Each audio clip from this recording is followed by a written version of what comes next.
Over the next 10 years, we will double the number of new homes we will build.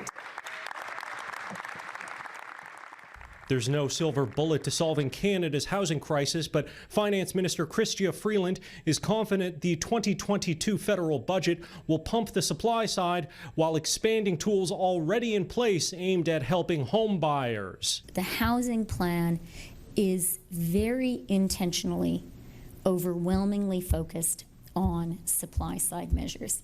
90% of the investment in housing is about driving and increasing housing supply. There's also a new tax-free savings account for first-time home buyers, an extension of the first-time home buyers incentive to 2025, a review of how housing is being traded as a financial asset, moving to end blind bidding and house flipping.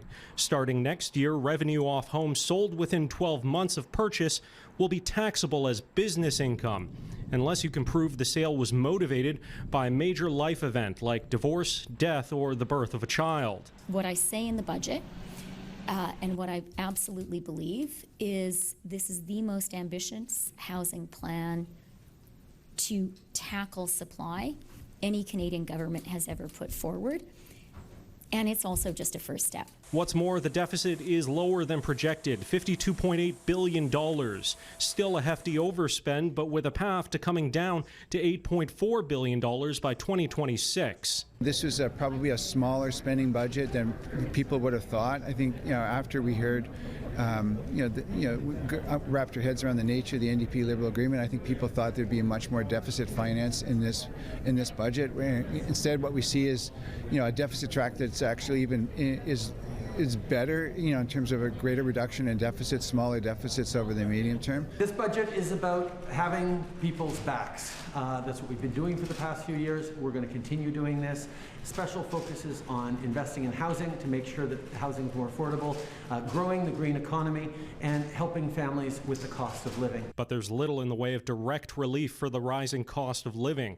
While provinces like Quebec and BC have cash payouts, and Ontario and Alberta have suspended or frozen gas taxes, there's nothing like that here. But there is relief for low-income families elsewhere. $5.3 billion for a national dental care program negotiated by the NDP as part of the Supply and Confidence deal.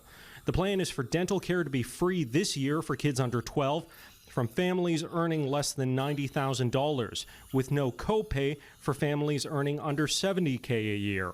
It's definitely, I would call it an installment. It's not a universal program. It's a targeted program for people that have less resources and need help. Meanwhile, Conservatives calling this an NDP budget, doing nothing to help Canada. While we are seeing out-of-control spending, no plan for long-term growth or productivity, we are seeing taxes go up, which in the end, Canadians, everyday Canadians, will be paying for.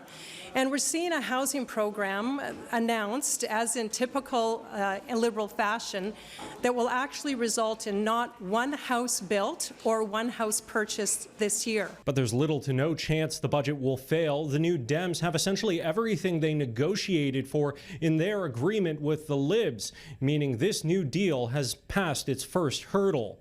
In Ottawa, Xiaoli Li, City News.